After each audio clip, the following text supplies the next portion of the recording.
할렐루야. 오늘도 말씀을 깨닫는 지혜와 응답받는 기도의 은총이 우리에게 넘치게 될 줄로 믿습니다. 모세는 계속해서 이 이스라엘 족속이 가나안 땅에 들어가서 지켜야 할 것, 그리고 행하지 말아야 할 것들에 대해서 계속해서 이야기합니다. 오늘 본문에서 말하는 내용은 세 부분으로 나눌 수 있는데, 1절과 2절은 이 죽은 사람은 애도할 때 이마 위에 있는 털을 깎지 말라는 거죠. 그리고 3절부터 21절의 상반절은 짐승 중에 먹어도 되는 것과 먹으면 안 되는 것, 그리고 21절의 하반절은 이 염소의 새끼를 그 어미의 젖에 삼지 말라는 내용이 담겨져 있습니다. 먼저 1절과 2절입니다. 너희는 너희 하나님 여호와의 자녀이니 죽은 자를 위해 자기 몸을 베지 말며 눈썹 사이 이마 위에 털을 밀지 말라. 너는 내 하나님 여호와의 성민이라. 여호와께서 지상 만민 중에서 너를 택하여 자기 기업의 백성으로 삼으셨느니라. 하나님께서 1절에서 이렇게 말씀했어요. 너는 내 하나님 여호와의 성민이라. 우리의 이 존재에 대해서요, 존재의에 대해서요, 딱 정해 주세요. 여호와의 성민, 너를 택하여 자기 기업의 백성으로 삼으셨다. 이 거룩한 백성, 하나님의 기업된 백성들, 그 하나님의 기업된 백성이 당연하게 살아야 할 이 내용이 무엇인지에 대해서 오늘 하나님께서는 말씀하십니다. 이 이마 위에 털을 밀지 말라는 거예요. 죽은 자를 위해서. 아마 하나님께서 이렇게 말씀하셨던 것은 그 당시 그 지역의 사람들이 죽은 사람을 위해서 애도할 때 자기의 몸을 베는 자해를 하는 행위를 하거나 이 머리를 밀어서 애도하는 의식이 있지 않았을까 우리가 생각해 볼 수 있습니다. 왜냐면은 이 바알과 아세라 문화 이 속에서 나중에 이제 오히려 가나안 땅에 입성한 이후에 왕국 시대에 뭐 합니까? 이 바알의 제사장과 이 엘리야가 대결 아닌 대결을 펼칩니다. 그때 바알의 제사장들이 비를 내리게 하기 위해서 자기 몸을 막 자해하잖아요.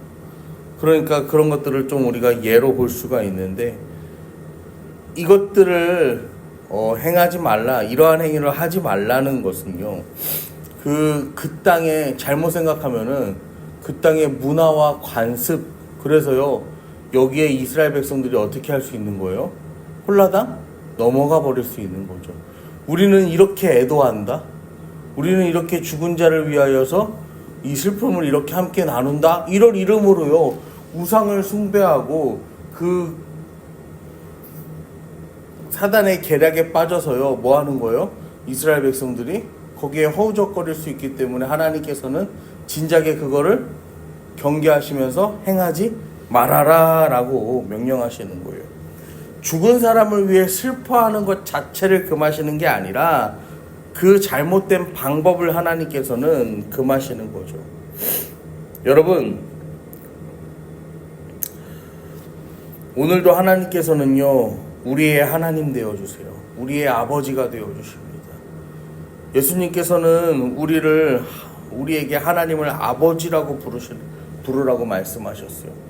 왜냐하면 당신이 십자가에서 모든 값을 다 치르셨기 때문인 것이죠.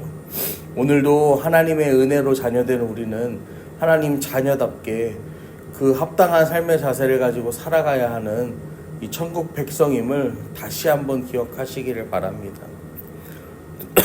이 3절부터 말씀을 보시면요, 이 먹을 수 있는 짐승과 먹지 말아야 할 짐승에 대해서 또 이야기합니다. 여러분, 사실 하나님이 천지 만물을 지으시고요 보기에 심히 좋았다고 하셨어요. 그런데 굳이 먹을 수 있는 짐승과 먹지 못할 짐승이 나뉘어져 있다? 어떻게 생각하면은 우리가 선뜻 이해하기 쉽지 않은 그런 표현일 수 있습니다. 이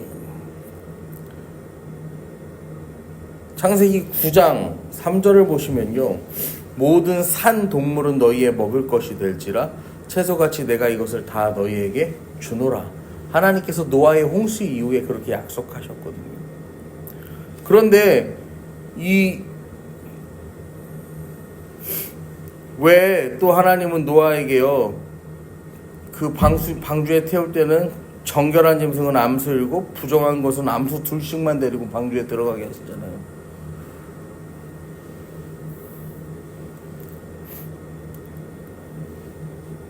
이런 표현들, 이런 부분들 때문에 먹어도 되는 짐승과 먹지 말아야 될 짐승, 부정한 짐승과 부정하지 않은 짐승에 대한 그런 어떠한 분류나 이 기준이 명확하게 서지가 않아요. 또 여기 보시면은 이게 우리말 성경이 아니라 이제 그냥 봐서 그런데 저기야, 타조와 올빼미, 갈매기, 부엉이, 따오기, 백조, 펠리컨, 흰물 오리, 가마우지, 고니, 해오라기, 오디세, 이런 거 먹지 말아라, 이제 막 그런 내용들이 있는 거예요.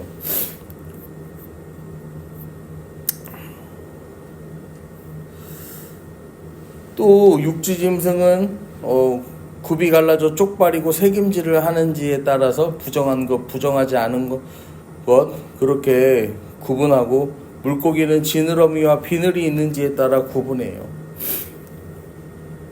새도 마찬가지예요. 이것을요, 정한 것과 부정한 것을 구분하는 이 명확한 기준점이 없다는 거예요.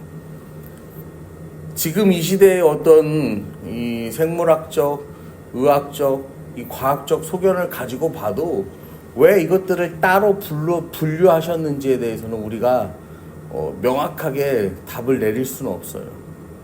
여러분, 그런데요, 중요한 게 뭐냐면은 그 당시에 사람들, 그 문화권 속에서요, 가나안 땅에 살아가는 사람들이요, 그런 동물들을 아마 먹었을 것이라는 거죠. 그리고 여러분, 단순히 먹는 데서 그치지 않았을 거라는 거예요. 먹는 데서 그치는 게 아니라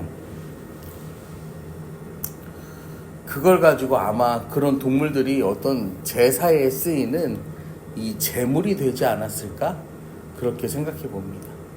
여러분, 옛날에는 염소젓, 양젓 이런 걸 사람이 많이 먹었어요. 왜 그럴까요?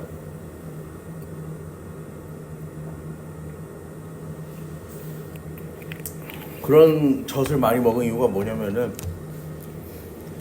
이 소젖은 귀하니까, 송아지가 먹기 바쁜 거야. 소젖은 귀하니까 정말 송아지가 먹기도 바쁘니까 사람은 그걸 감히 먹을 생각도 못하고 염소젓, 양젓 이런 것들을 먹었던 거예요. 그런 것처럼 아마 이 가나안 땅에서도요, 그 당시 문화와 어떤 조건에 맞춰서 이 제사에 쓰이는 짐승들이 있었던 것 같아요. 또 그것을 이제 경계하는 의미에서 하나님 먹지 말라고 하시는 것도 있지만, 그들이 이제 가나안 땅에 들어가잖아요.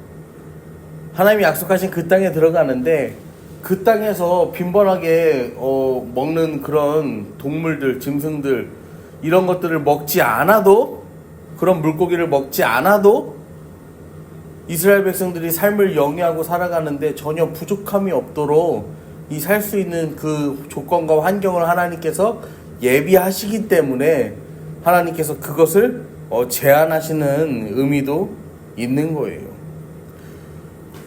저 가나안 사람들이 먹던 그거 먹지 않아도 이스라엘 백성들이 가난이나 결핍에 빠지지 않도록 하나님께서 채우실 것을 약속하시는 의미가 있는 거죠. 여러분, 만약에 이게 진짜 먹지 못할 부정한 짐승, 어떤 특별한 의미가 있다면 하나님이 차라리 그거를요 멸종시키라고 하셨겠죠. 근데 그거는 그냥 가만두라고 하잖아.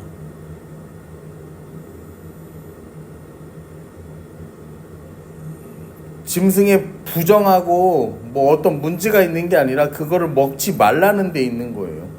먹지 않아도 되는 풍족한 상황에서 그 짐승들을 먹는 이유를 우리가 생각해 볼 수가 있는 거예요. 여러분, 고린도전서 6장 12절에 보면요, 모든 것이 내게 가하나 다 유익한 것이 아니요 모든 것이 내게 가하나 내가 무엇에든지 얽매이지 아니하리라 라는 말씀이 있습니다.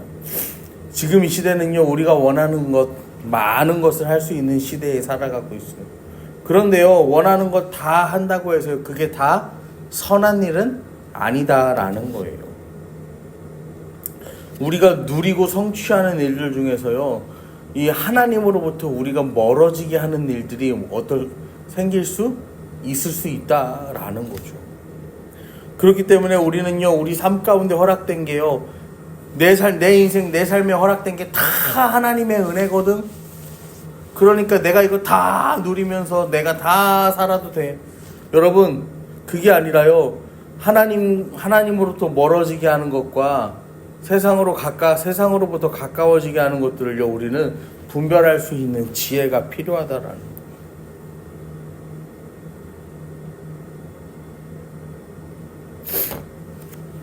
21절을 보면요, 너희는 너희 하나님 여호와라 성민이라. 스스로 죽은 모든 것은 먹지 말 것이나 그것을 성중에 거류하는 객에게 주어 먹게 하거나 이방인에게 파는 것은 가하니라. 너는 염소 새끼를 그 어미의 젖에 삼지 말지니라. 이스라엘 족속은요, 스스로 죽은 모든 것은 먹지 말라고 하나님 하세요. 근데 그거를요, 성중에 있는 객에게 제공하거나 이방인에게 파는 것은 괜찮다라는 거죠.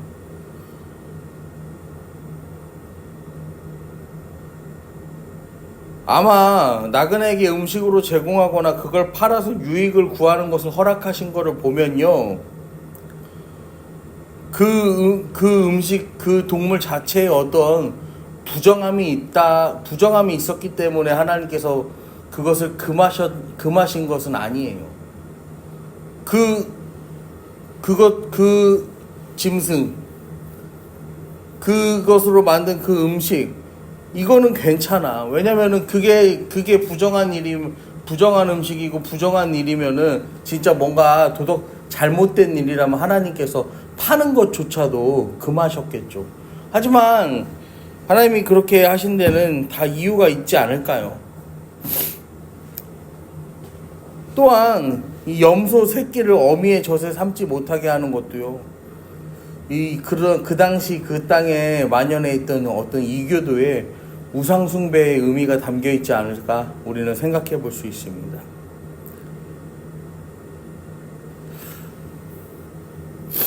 여러분, 하나님께서 창조하신 모든 것이 하나님 보시기에 심히 좋다고 했어요. 하나님 그걸 정말로 선하고 아름답다라고 하셨어요.